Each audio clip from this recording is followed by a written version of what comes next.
I feel creativity has become a buzzword today. If you're going to publish a book or a magazine, put it on the front cover, it will sell. But what I'm going to talk about is, if you're really going to change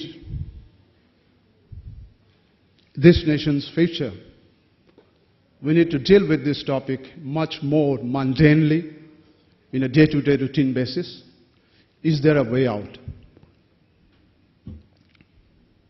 I'll be discussing expressing my opinions on these few questions. Why are you talking about creativity? What is creativity? And can you really teach for creativity? And what roles institutions can play in fostering creativity?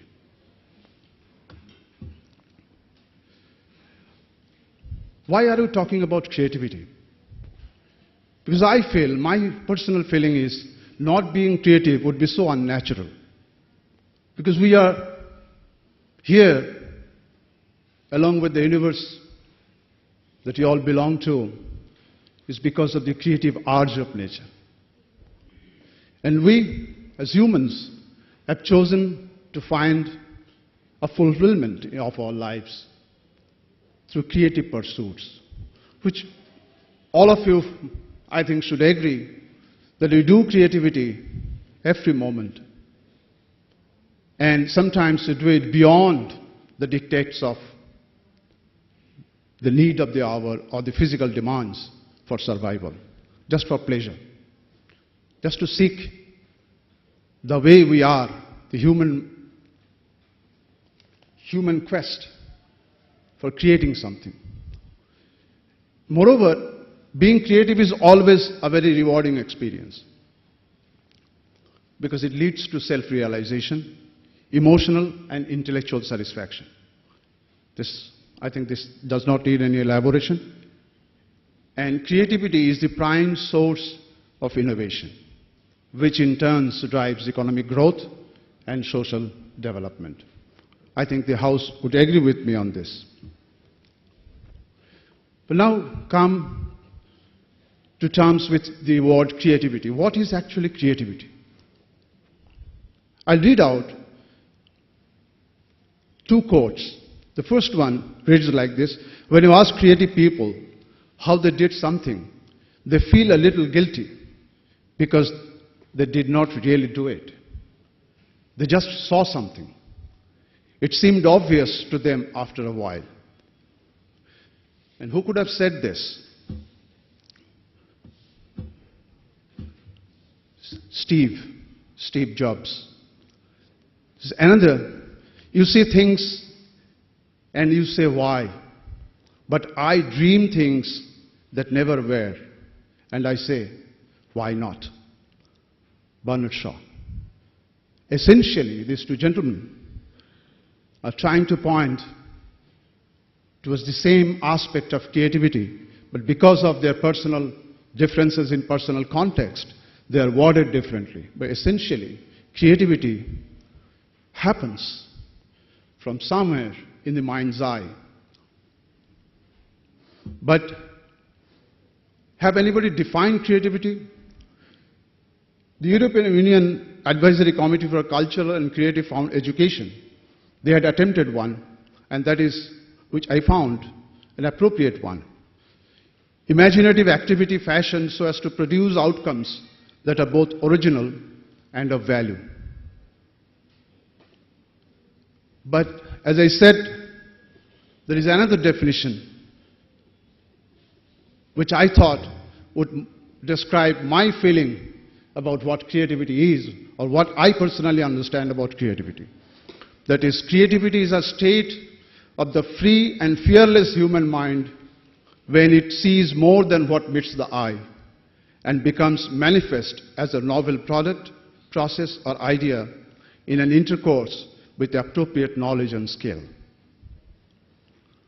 Do I carry with you? I do not know, but I am convinced that possibly this is how I see creativity. Next, if it is so, then let's get down to the point whether this elusive nature of creativity can you then really teach for creativity? Can you create institutions which will train people to be creative? For that, let us look at the DNA of knowledge and creativity, which again is my way of looking at these two words. Now, knowledge, as you all know, begins with observation, collection of data. For example, from the gathering here, I could find there's a certain number of women, a certain class of people, certain age group of people. So if from this data I make this conclusion, then that would be an information for me. You can do that. We always do that. We collect data and then make sense of that data, find a piece of information. When you can use that information for some purpose, and it serves the purpose, that becomes a piece of knowledge. When it goes to the public domain, it becomes a piece of accepted knowledge. And when you are able to consume, internalize the essence of that knowledge and apply it for the right reasons and for the right purposes, then it becomes wisdom. And wisdom, as you all know, like whose 150th birth anniversary we are celebrating today, was a celebrated wise person. And I am very honored to be here on this occasion. On the other hand, let us look at creativity. The pyramid of creativity, which I think starts with curiosity. But it also will have to have imagination. Curiosity will lead to imagination. Imagination will lead to exploration. Exploration will lead to realization. And realization will ultimately lead to revelation. Revelation of what nature has in store for us. And that will not happen, but that will not change the world. You will have to use a certain set of skills and knowledge and courage to make it work. And that is what the DNA of creativity is all about. I do not know of any system of education where this DNA is cultured. Because you would all agree that all the education systems that the world has ever created, they fall into two basic categories: the economic model and the intellectual model. The economic model enables production of knowledge and skills for predetermined purposes and markets. So that is why the teaching and learning process is steered by principles of efficiency and rationalism, and hence sequenced into manageable units by a predetermined schedule. And belief in competition, information are the key drivers of educational improvement, just like they drive efficiency and productivity in market economies. On the other extreme, there is the intellectual model. It provides expression for intelligence primarily as an academic ability. Teaching learning focuses on knowledge acquisition and dispensation. Belief in peer knowledge and peer recognition are key considerations in this model. But where do we have a model that drives creativity? So, now educating for creativity. Is it possible to give exercises for creativity? Write a program? A system of education? Is creativity something that can be trained or taught? You can certainly train people to acquire certain skills, get some knowledge. But that's not about creativity. Creativity has an inherent sense of freshness, freedom, newness, and sometimes lawlessness. You'll have to go against what people believe to be true.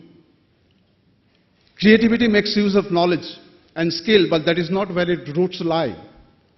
curiosity, imagination, contemplation, and fearless self-exploration of divergent ideas are essential ingredients of a creative process. I do not find schools for that. Another aspect of creativity which I feel is very important is creativity is done for its own sake and is not necessarily a necessity-driven activity. History has ample proof that the artifactual diversity of made objects far outnumber naturally made objects. Why? Why so many artificially made objects? They are not all for a purpose. They were to satisfy human imagination, the crave, the hunger for creation. So that is how the whole diversity of the made world exists. Creative people are more of a cultural product than an output of an education system. I believe this personally. They are a product of a culture and not of an education system. But we'll have to do something about it. In the current system, are we educating our youth out of creativity? I feel to some extent yes. Because we all have seen in the kindergarten or as we go up through the school system, we enjoy the early years because we are allowed to play. We are allowed to listen to stories. And we are allowed to explore our immediate world. But as we move, the academic orientation and passive learning overtakes. And we lose our genuine interest and innate curiosity in exploring the world around us, which is absolutely essential to be able to have even the least of creative arts survive within us. But schools have really a great potential for changing the human ecology by at least removing the barriers to creativity. I think the government of India has thought about taking a right step in the right direction, at least theoretically. The National Curriculum Foundation 2005 and the Right to Education Act 2009, for school education I'm talking about, you all know that they are seeking a monumental shift in the school education system. And the shift is like this: from teacher-centric classrooms to child-centered learning environments. This is true because you would agree that nobody can teach. I cannot be taught. I can only learn. When a child grows up, in the childhood, we learn how to speak. There's mobile phones. Your maid that works in your house, the sabji wala, they have never gone to school. They do not know even the script of Bengali language, not to talk about English. But they can operate it effortlessly. But there is no school for teaching or training how to operate a mobile phone. How this is happening? So we are all learning every moment. Only when there is a conducive atmosphere, we learn, we pick up things. This self-motivated learning is the key, the first stage to generate curiosity and creativity. So the government of India has envisaged this kind of a transformation in the education system. Passive consumption of information to active construction of knowledge. Classrooms should be places where knowledge is collaboratively constructed in an interaction between the teacher on one hand and the pupils on the other hand. The chalk talk parrot method should give way to the play, engage and collaboration method. Memorizing to understanding should lead to doing. This is the transformation they are seeking. But how this will happen? Because I have been associated in the state of West Bengal, because we have 5 science centers in the state of West Bengal located in different districts, through which we are trying to improve upon not only the students who visit us, but also the schools in the rural areas where the teachers are helpless persons. They do not know how to handle this.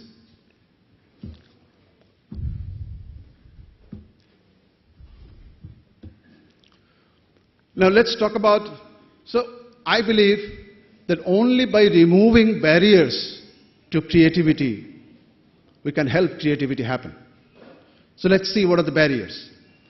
Again, my view, I do not know, you can disagree, but you can always discuss. The barriers in the current education systems, primarily in schools, rigid curriculum regimen. This is what it is. And you must finish, for the teachers, must finish this somehow before the examination. Test-based accountability. There is only one standard. Whether you have learned something is a number. Like in elections, numbers matter. In our life, number decides who we are, how good we are. One right answer and one way to get it. There cannot be any other way. I don't give you marks if you do not fall in line. Competition and cut-offs. In every stage, there are cut-offs. We are possibly unaware of that, but it's tremendous. The fear of failure at each stage. Lack of learner autonomy and control. Absolute lack of learner autonomy in our education system. Emphasis on conformity. We always seek conformity. We abhor confrontation, disagreement. This is not what a creative process demands.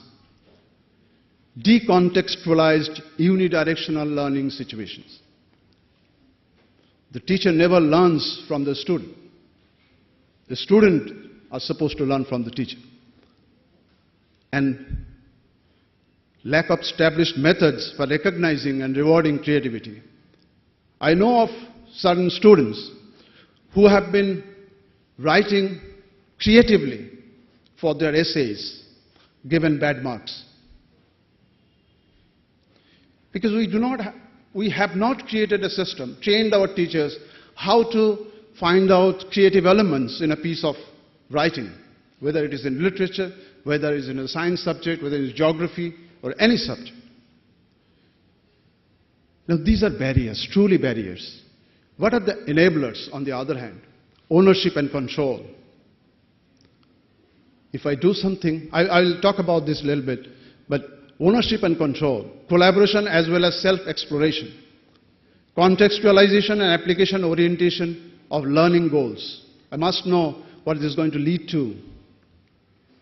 Learn to do. It's very important. We appoint engineers to run our systems. If a tube light goes wrong, they'll have to call an electrician who is unpad. They'll not be able, an electrical engineer today would not be able to fix a simple tube light. Fortunately, because we have diploma holders, we have ITIs, the nation is running its infrastructure. So learning to do and learning by doing, these two aspects are missing. Then we should do this. We should allow learning by doing and teach, learn to do. Encouraging curiosity, intuition, critical and lateral thinking.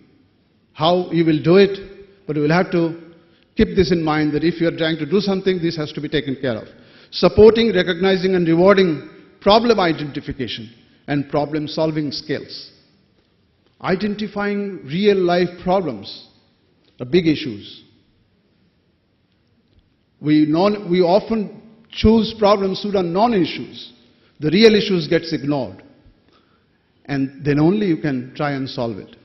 Opportunities to learn from mistakes. We always avoid, we always tell our children, please do not make any mistake. So there is no opportunity to learn from mistakes. Minimization of risk perception from failures. We should minimize the risk perception. We should allow our children to make mistakes by attempting divergent thinking and producing it in their classroom situations. Promotion of divergent and original thinking, this is one enabler.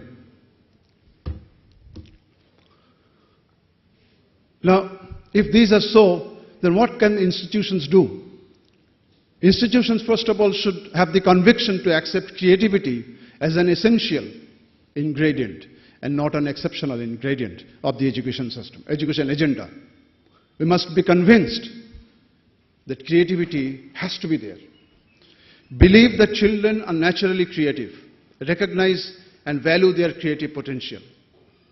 Believe that young children are active agents who experiment with their bodies, emotions, and intellects, and that they bring their own experiences into the classroom.